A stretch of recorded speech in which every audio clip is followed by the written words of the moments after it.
Hello doctor. Hello Nagesh. ఎలా వచ్చారు? నువ్వు ఫోన్ చేసావుగా. ఇంత స్పీడ్ గానా? ఈ ఆస్తి మీద విపరీతమైన ప్రేమ పెరిగిపోయిందిరా. ఈ టైంలో ఫోన్ చేసావంటే వీలునామని చేతికి చిక్కించుకునే ఉంటావు. ఎక్కడా? ఆ గదిలో దాచిపెట్టావా? లేదు, చిట్టిబాబు దాన్ని చూస్తున్నాడంట సార్. నువ్వు చూసావా? ఇంద్రజ చూసొచ్చి చెప్పింది సార్. అయితే పద పద.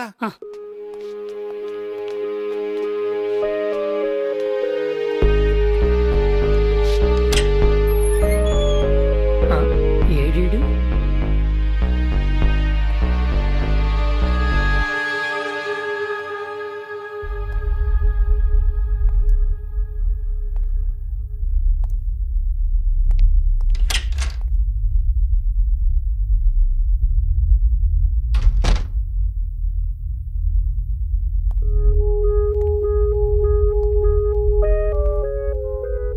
ఎవరు లేరు కదరా? ఇప్పుడే చూసొచ్చి చెప్పింది సార్. ఏయ్, నాతో గేమ్ ఆడుతున్నారా? గేమ్ కాదండి, నిజంగానే ఈ రూమ్ లో ఉన్నాడు. ఆహా, మరి కనిపించాడే?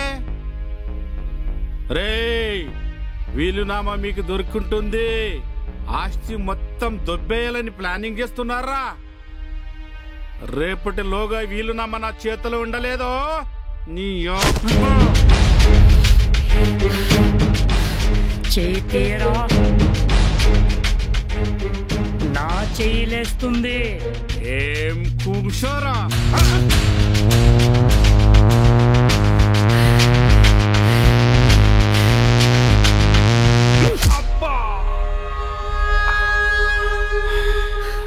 దెబ్బకు దెబ్బ. అబ్బ గుర్తొచ్చాడా? ఇంకొద్ది క్షణాల్లో ఈ ఆస్తికి నువ్వు నేను సమానమే. కొత్త కథ స్టార్ట్ చేయకు.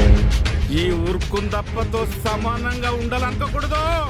శవమైపోతారు.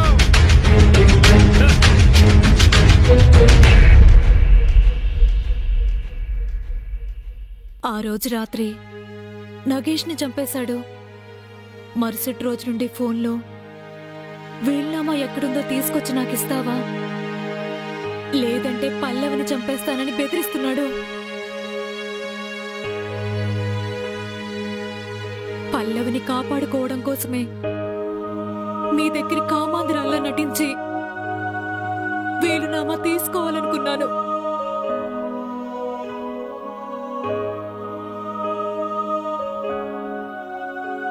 కానీ కథ అడ్డం తిరిగింది. ఇప్పుడు మీ ముందిలా దోషిలా నించున్నా నా వంతు చేసిన పాపానికి మీరు ఏ శిక్ష వేసినా భరిస్తాను.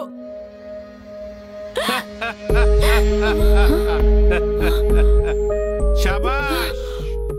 ఎంతో ప్లాన్ చేసి కథను నీతో నడిపిస్తుంటే మధ్యలో ఈడు ఎంటర్ అయ్యి స్క్రీన్ ప్లే మొత్తం మార్చేశాడు. కథ అడ్డదారిలో వెళ్తుంటే ప్లాన్ చేసి మార్చేసా. ఇప్పుడు బాగుంది. కానీ నాకు నచ్చలేదు. నా కథలో అందరినీ పిట్టల్ని కాల్చినట్లు కాల్ చేద్దామని రాసుకున్నా. విశ్వాసం లేని కుక్క. నిన్ను ఈ ఇంట్లో ఒక మెంబర్ గా చూసాం, కానీ నువ్వు మాతోనే ఉంటూ మా వెనకాల గోతలు తవ్వావు. ఏంటి చేత గన్నుల చంప చల్లు అనిపించావు. ఒక్క నొక్కు నొక్క చచ్చి ఊరుకుంటావు. నొక్కనా? అమ్మాయిని అడ్డం పెట్టుకుని ఆడింగిలా మాట్లాడడం కాదురా. ఆ నొక్కేదేదో నన్ను పట్టుకుని నొక్కి చూడు. నీ గన్నులో దమ్మెంతుందో తెలుస్తుంది. అబ్బచ్చా, నిన్ను పట్టుకోలే నొక్కలా? ఇక్కడి నుంచి నొక్కలేనా? నీచుడా, వాళ్ళని వదిలేరా? వదిలేస్తా. సిటీ సెంటర్ లో ఉన్న నీ ఆస్తి నా పేరు మీద రాసిస్తే ఆలోచించి వదిలేస్తా. సంతకం పెట్టు. చిట్టుబాబు సార్,